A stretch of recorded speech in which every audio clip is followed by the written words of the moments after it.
the SPTP has always attached a lot of importance to the workers having some understanding about economics. That is, about wages and prices and profits, unemployment and questions like these. Many workers, at the great majority of workers, even if reminded of this, don't think that it's necessary. Their attitude has always been that you don't need to understand economics. All you need to do is to apply common sense. But, of course, what is called common sense can be very, very misleading. And we would say that this is a very short-sighted attitude, and that it has in fact led the workers, over 100 years or more, to waste a lot of time on all sorts of quite fruitless things. For example, trying to get lower prices, taxes, rents, campaigning for free trade, profit-sharing schemes and nationalisation, and a lot of other things that we would say, if the workers understood how capitalism actually operates, they wouldn't waste their time on this sort of thing. And above all, it has made workers, from their common sense point of view, think that you do not need to get rid of capitalism and have socialism, because all you have to do is to tackle the various evils that arise under capitalism from time to time, get them cured, and go on and get a better and better system. Now, having said this, we can be, and we are, faced with a very legitimate question. If you are going to study economics because you want to understand capitalism, why study Marx? Why not study the numerous economists who have lived and written since Marx wrote Capital? Because after all, they presumably must know a lot more about things than Marx knew, seeing that Marx wrote his Capital over 100 years ago. Well, our answer to this is that in fact Marx made a detailed and scientific analysis of how capitalism works, and that nobody, no economist, has ever done anything to equal it. You may therefore say, for example, well, even so, the other economists must have been doing something or other, and they must have added to their knowledge. Well, I'll make the provocative statement that probably the great majority of the economists now living and writing understand less about capitalism than their fathers and grandfathers did in the past. But quite apart from that, most of the economists who've written since Marx, and this particularly applies to those who are writing now, have either been propagandists trying to persuade the workers that capitalism, after all, is quite a good system and that it can be made better, or they have been trying to solve what we would say are insoluble problems. They've been trying to make capitalism work smoothly. They've been trying to solve the unemployment problem. They've been trying to solve problems of inflation and various things like that, and not in fact getting anywhere, because most of them not only do not understand the structure of capitalism, but the typical teaching at universities now doesn't even think that there is a problem. They don't even worry to try to find out what the way in which capitalism operates and the way in which capitalism is structured. In fact, for most of them, capitalism simply doesn't exist, and some of them will actually say that capitalism doesn't exist. But coming back to what we would say should be the attitude of the workers to this problem, we would say that there is one advantage that Marxian economics has over the economics taught by all the other people, and that is that we would say Marxian economics can be tested by workers in the light of their own experience. After all, workers are employed, they do come in contact with their employer and with the problems of capitalism, and we say that in the last resort, the test lies with the workers. They can look at Marxian economics and see if Marx's view of things actually does fit the world that the workers live in. I would like to mention here at this point a specific example of the value of Marx's economic analysis. At the present time, you have the astonishing spectacle of a whole lot of economists studying inflation and studying the crisis, the troubles of British capitalism, and they cannot agree with each other. They can't agree what the problem is, and they're completely in the dark as to what to do about it. There's a typical article in the Financial Times today where a team of British and American economists have got together to look at what the problems are. And they say that there are four things the government could do. Either do nothing, let inflation run its course, or have a restrictive policy, or have an expansive policy, or have an incomes policy.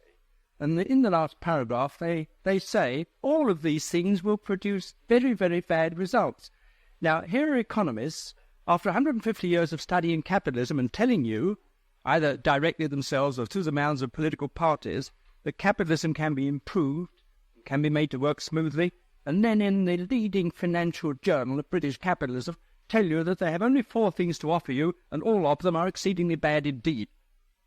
Now, coming back to the subject matter of the talk tonight and next week, the chairman has referred to Marx's Capital.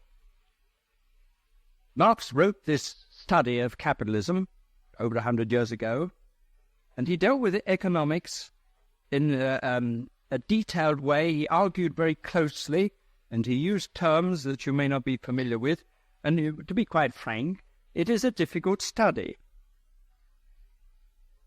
I'm quite sure that anybody who studies capitalism for the first time, unless they already know something about it, will find it a difficult thing to do.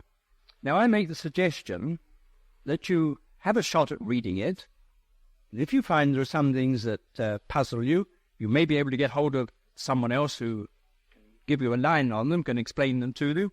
But you may help yourselves if, having had a shot at reading Capital itself, you read a pamphlet written by Marx called Value, Price and Profit, which will give you some ideas, and then go back to Capital perhaps a few weeks or a few months later, and I think you'll probably be surprised to find how many of the things that puzzled you at first sort themselves out.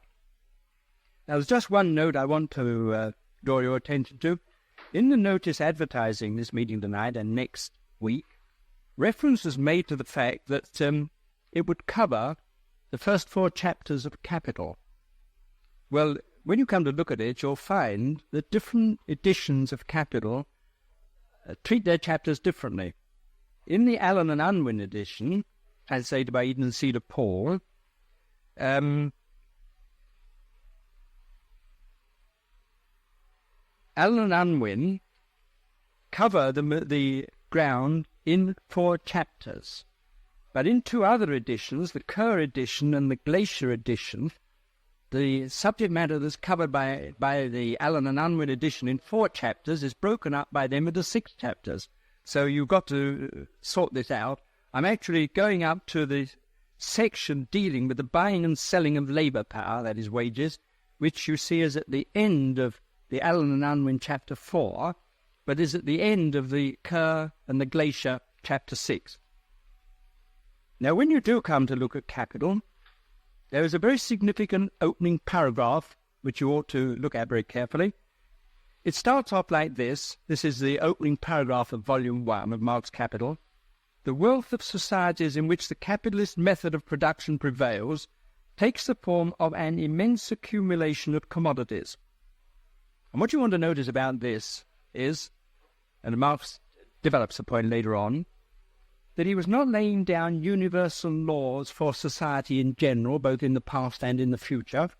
He was not telling you what economic laws there are which apply to the pre-capitalist past or that will apply to the socialist future. He was, as he said, dealing simply with capitalism. And the second thing you want to notice is, and quite a number of people, the best will in the world, who've read Capital, fail to understand this. Marx was telling you what actually happens under capitalism. He was not expressing opinions as to what he would like to see happen.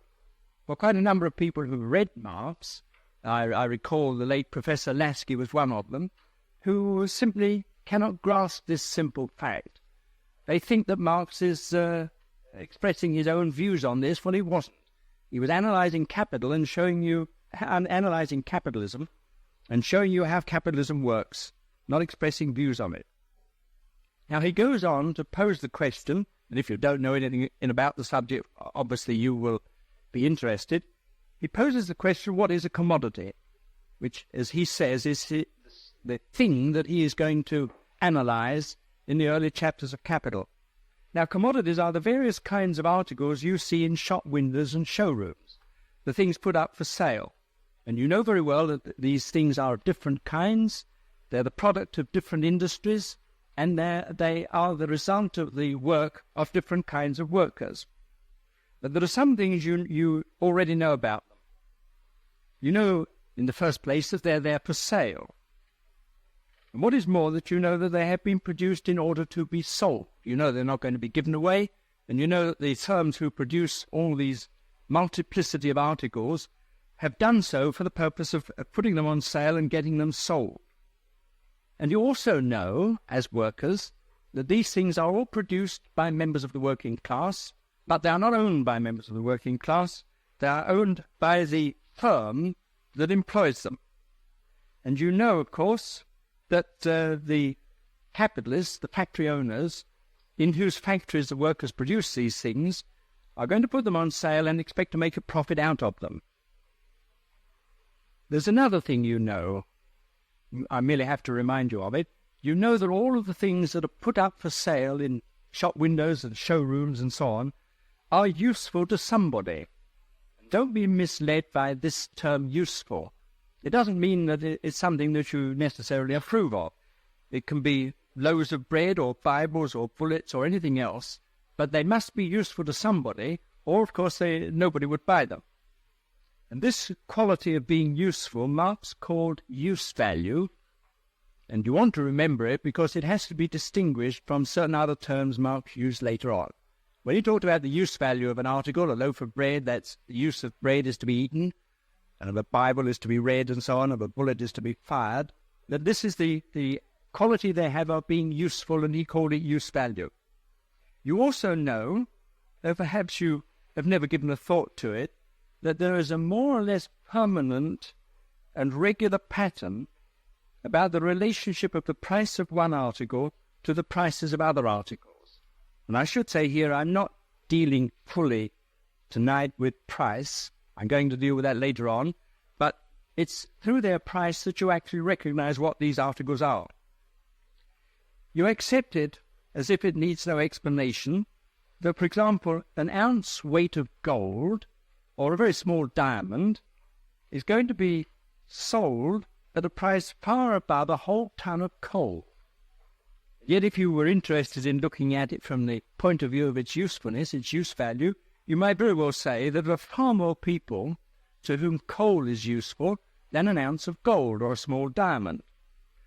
But nevertheless, there is this pattern of relationship which you take for granted.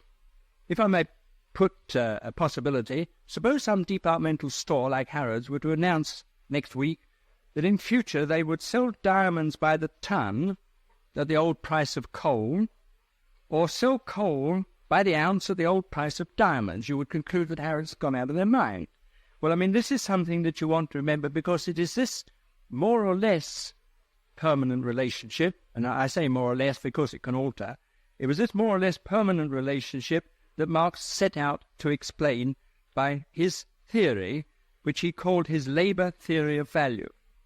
Now again, at this point I want to remind you, I've already used the term use value, which means usefulness. I'm now using the term value, which is a quite different aspect of the thing, of something of a quite different kind. And what Marx showed, and in this he was carrying on the work of earlier economists, Adam Smith and Ricardo, but he developed the theory. He was showing that different commodities require different amounts of human labour to produce them. And this is the essence of his labour theory of value.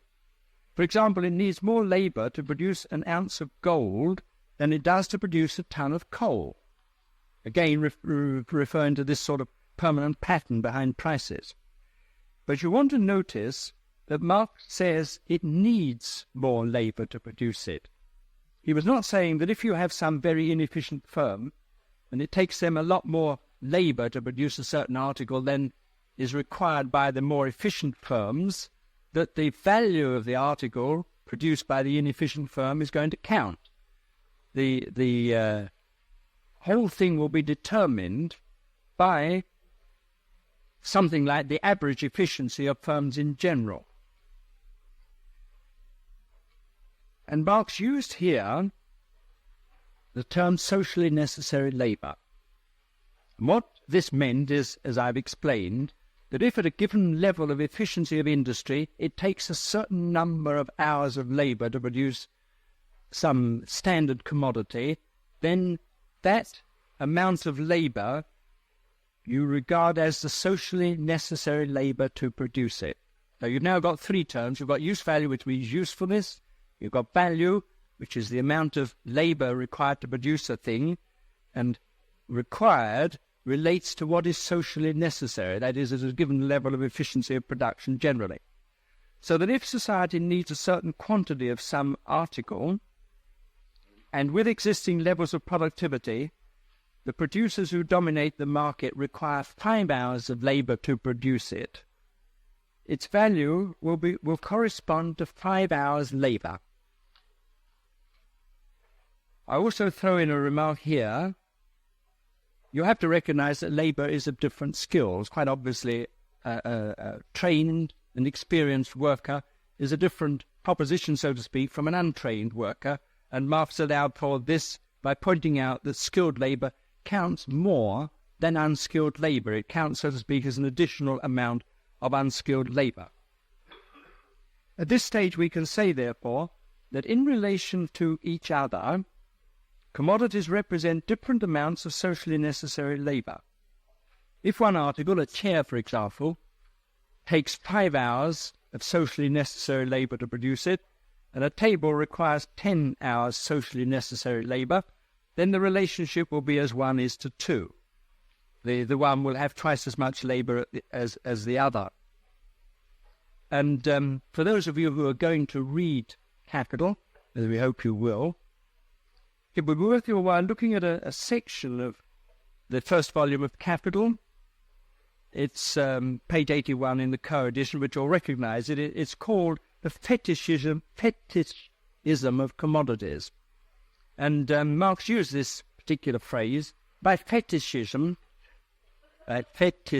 fetishism, he meant the habit of savages and also of civilized people of taking certain objects like a charm or an amulet and believing that it had certain mystical powers, or they might even look at a tree or a rock or something else and imagine mystical powers existing here. They would then give this charm or this tree a, so to speak, independent existence, and then treat it as if it was something outside themselves. Well, Marx makes a very good point here about commodities, where he says that the capitalists generally, and people generally, who have not understood the labour theory of value, look upon commodities as something with having almost mystical powers outside themselves, and not realizing, to use a phrase Marx realized, that value is a relation between persons expressed as a relation between things. In other words, this conception of value being the amount of socially necessary labour to produce articles, it can only show itself in the market where different articles requiring different amounts of labour come into exchange with each other, and then all sorts of things happen in the market. And as Marx said, you get this peculiar, almost mystical attitude of capitalists and of a lot of economists who set out to study how commodities behave without realizing that it isn't something that is inherent in the commodities themselves. It is, at the back of it, a social relationship covering the division of labour and the different kinds of work produced, carried on by different workers, and so on. So you can't see this value in the commodities. It can only express itself in buying and selling. Now, Marx's main proposition here is that value is the factor underlying prices. And I throw in a note of warning. Marx never claimed that value and price are identical. What he did claim that commodities as a whole show prices on average being the same thing as values on average. But with regard to individual commodities, there can be various reasons why the price of an individual commodity in the market can differ from the value as defined by Marx. I'll mention a couple of these factors. If, for example, you get some firm comes along with a new product of which for the time being they hold a monopoly, and if there's sufficient demand for it, of course the monopolist can for the time being charge a price which is quite unrelated to the amount of labor required to produce the thing. And you get the converse of this, where in this and other countries you can have governments stepping in and subsidizing the production of certain articles in order to put them on the market at an artificially low price. So here you have two kind of examples of price deviating from value. And there are various others that I needn't go into now. I will go into them next week. Nevertheless, the basic foundation of price is value, underlying the whole structure of prices. And in spite of the various deviations of price from value, value is the thing that matters. I also would like to say a word here about production. The labor required to produce an article, and this is something that the non-Marxist economists and people in general quite overlook. The amount of labor required to produce an article is not the amount of labor required merely for the last process of the production. The amount of labor required to produce any article is the amount of labor right from the earliest stage. Shall we say in steel, it's got to cover the mining of the ore and all the processing and the transport and all the rest of it. Food, for example, is not produced only by the labor of farm workers. You have to take into account the labor needed for the farm machinery, the petrol, the fertilizers, the seeds, and so on. And here you see this is one of the very important and valuable aspects of Marx's labor theory of value. Now the next point to recognize is, so far we've been dealing with articles, coal and tables and chairs and suits of clothes and cloth and all the rest of it. But there is one other commodity, or another thing which takes on the form of a commodity, and that is the worker's labor power. We have seen that the value of commodities, if it's a chair or a table, corresponds to the amount of socially necessary labor required to produce it. And the people who provide the labor are the workers, the working class. And the working class live on the wages and salaries that they get from the employer, from the capitalist class. Now, there are some people, the people I referred to at the beginning, who think you can rely on simple common sense to tackle these problems, who think that the wages the worker receives are what the capitalist pays for the worker's labor. I mean, this is a very common misapprehension. It goes all through the trade union movement. You don't see it so often now, but earlier on it was a common thing to see trade unions having on their banners a fair day's pay for a fair day's work. They thought that the workers were being paid for their labor.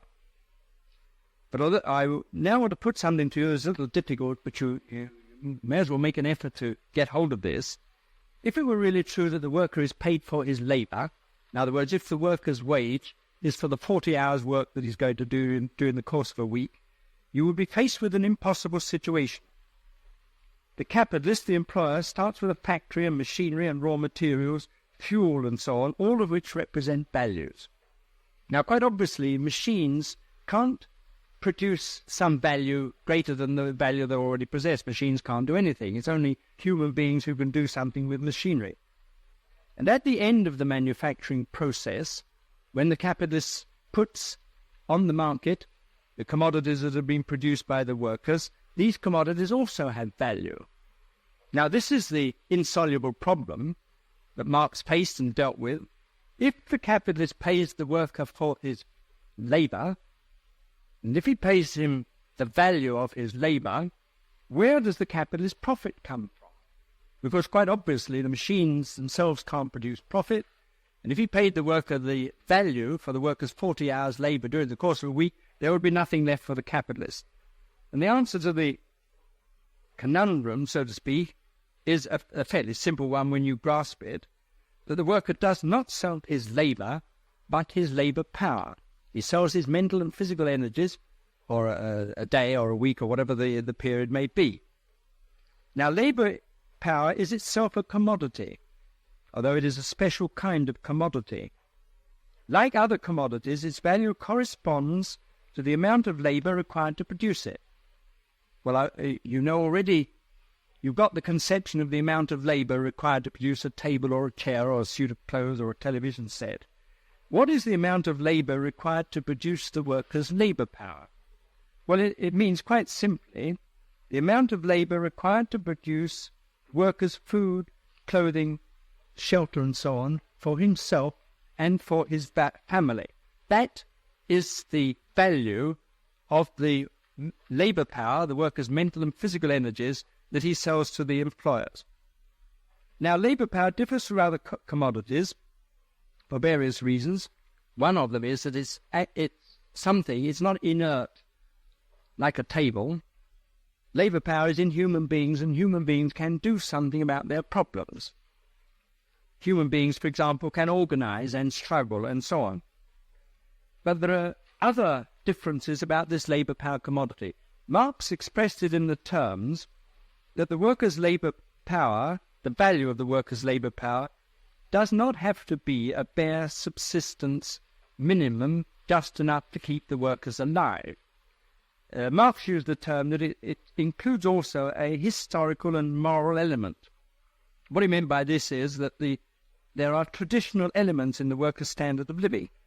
If, for example, over a period of time the workers either had or succeed in getting a higher standard of living, that becomes the value of their labour power, and they will fight to protect it.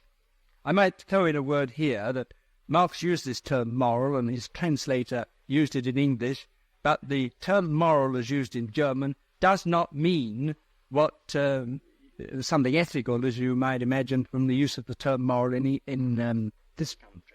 You will, for example, find in continental trade unions that they will often set out their objects in the terms material demands and moral demands. Well, they don't mean ethical demands, they mean, so to speak, you might say mental, intellectual demands of trade unions for things above the simple material necessities of life.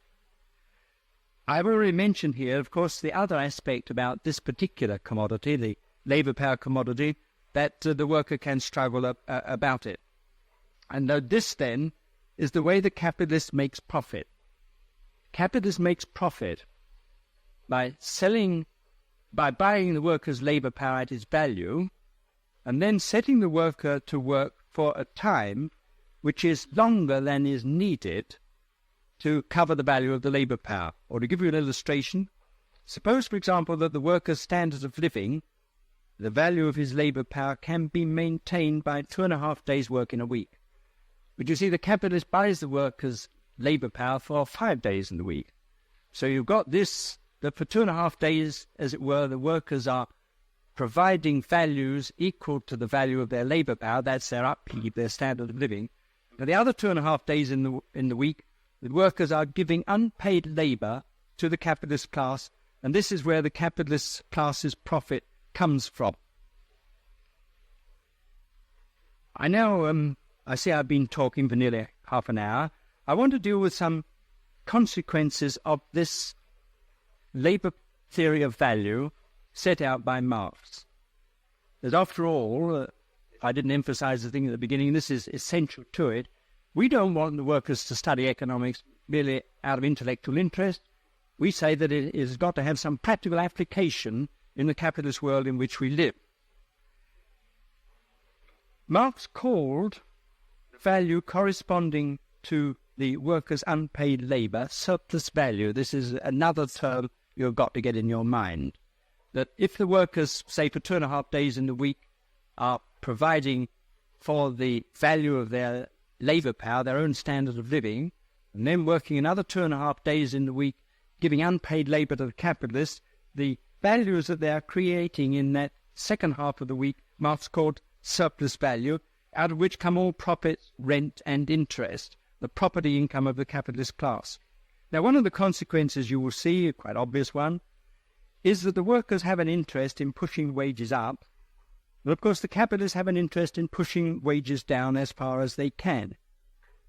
But also the capitalists are competing with each other to sell their commodities.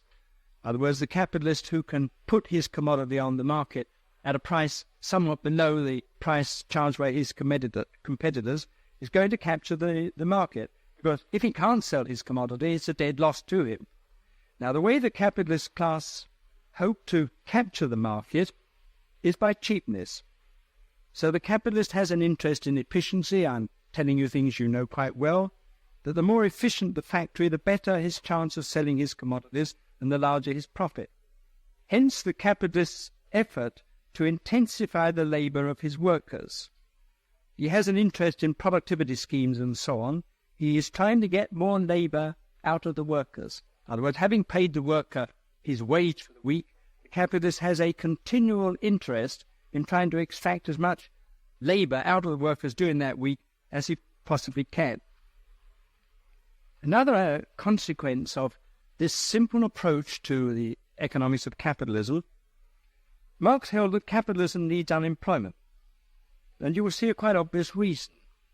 If unemployment, or at times when unemployment is very low, the workers are in a better position to push up wages. And if, so to speak, you could envisage capitalism running permanently without unemployment, the workers would be in a position to push up wages to the point at which profit dwindled to a vanishing point, which of course would bring capitalism to a standstill. And I want to emphasize the practical aspect of this, because you can test it yourself against the claims of the various people in the last 30 years of political parties who have said that they knew how to run capitalism in such a way as to provide work for all. From a Marxian point of view, this is impossible. And again, underlying this is the labour theory of value and the commodity nature of the workers' labour power. Just one explanatory note. Marx divided the processes of capitalism into the productive process, that is where values are created, and the circulation process, that is the sphere of buying and selling. And you want to be on your guard.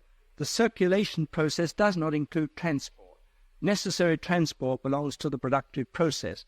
The sphere of buying and selling, even if some transport is going along with it, is the circulation process where the values created in production are being realized by the capitalist class. The third sphere is consumption, that is when the commodity has been bought and is being consumed and is taken out of the market altogether. That's when you bought your loaf of bread and you eat it. That's taken out of the market. Now, some workers are in production, others are in wholesaling, retailing, finance, government service, and so on.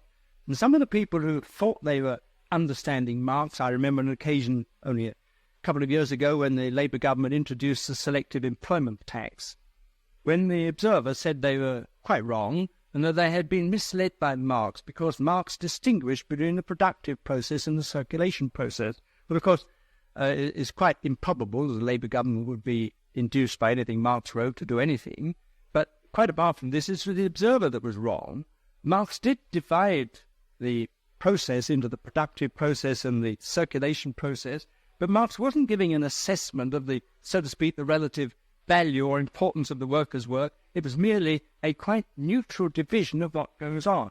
As far as Marx is concerned, and as far as we are concerned, whether the workers are in production or in circulation or in government service or so on, they are all members of the working class, all of them equally necessary to capitalism, whatever members of the Labour Party and so on may think. So all the working class, whether in production, in circulation, or anywhere else, are exploited. They are all giving unpaid labour to the capitalist class, and certainly Marx was never responsible for supposing that you can divide the working class up into those who are more and those who are less useful. From a capitalist point of view, that worker is useful out of whom he can make a profit. That's the beginning and end of the story from the capitalist point of view. Also, of course, I should warn you against another error that has been imputed to Marx, supposing that this labour theory of value is a sort of automatic process, that this goes on and the thing settles itself. Both in the efforts of the capitalists to compete with each other, where the capitalists are always trying to take advantage of market circumstances to buy things cheaply and sell them dearly, and in the struggle between the workers and the capitalists over wages, you are dealing with people all the time, and that, at the end of it, you reach a situation where commodities sell at or on the basis of their value is the result of the struggle of people. It's not just an automatic process.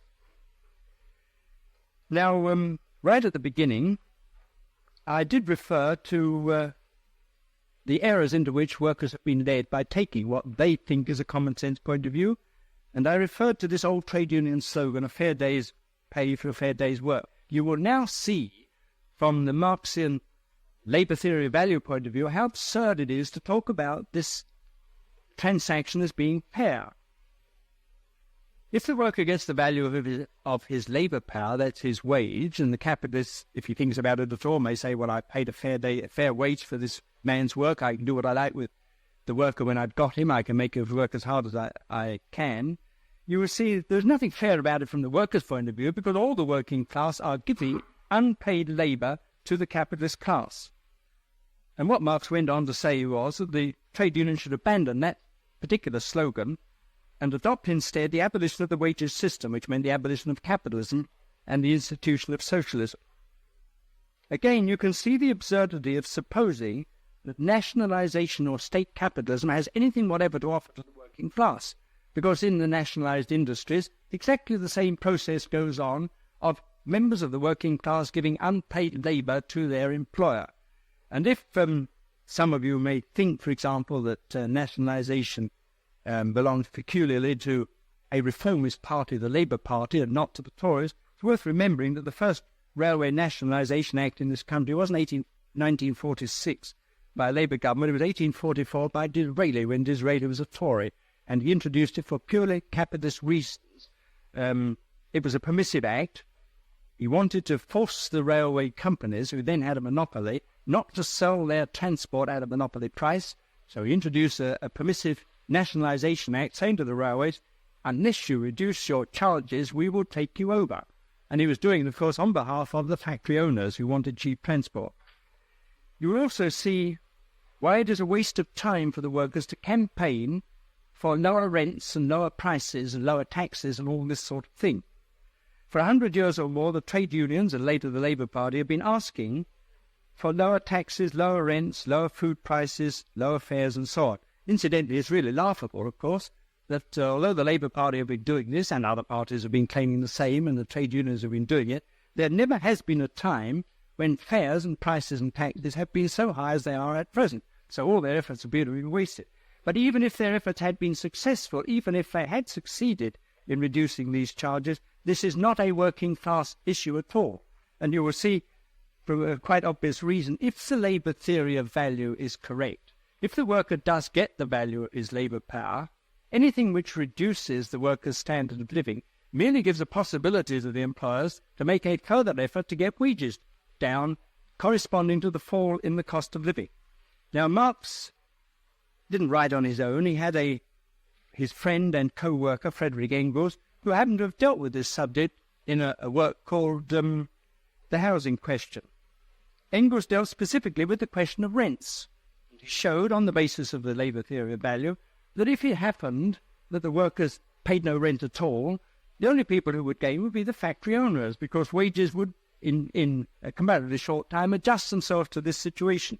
And if you should think that this is a merely hypothetical case, something written in a book and not related to real life, in 1925 the International Labour Office made a study of rents in Germany and Austria and other parts of Europe, countries in the name of the report with depreciated currency. And they found, for example, in Austria, in Vienna, that rents had been kept at such a low level by government action that workers were only spending about 1% of their wages on rents. And the International Labour Office, with no particular bias, I mean, they weren't Marxists, they studied the effect of this, and they said the only people who gained were the factory owners, because wages came down correspondingly. And here again, if I may throw in a remark, the Rent Control Acts in this country were not introduced by a reformist organisation, they were reduced by a conservative politician in 1915, again for the same sort of reason. On behalf of the factory owners, that government wanted to control rents in order to keep wages down. Engels went on, after dealing with rents, to deal with this sort of thing in general, and I quote, "Incidentally, what has been said above, that is about rents, applies equally to all so-called social reforms which aim at saving or cheapening the means of subsistence of the workers, that they will all lead to lower wages as soon as the situation adjusted itself to this. As a last remark, it is where he is employed that the worker is exploited. It is where he is employed that the worker is giving unpaid labour to the capitalist class, and it is there that the workers can most usefully put forward their effort through organisation and so on to protect their interests. Remembering, however, that it's not going to lead anywhere. The workers can struggle however much, however hard, bitterly, to maintain or improve their standard of living. But the thing that they have ultimately got to do is to get rid of capitalism and have socialism.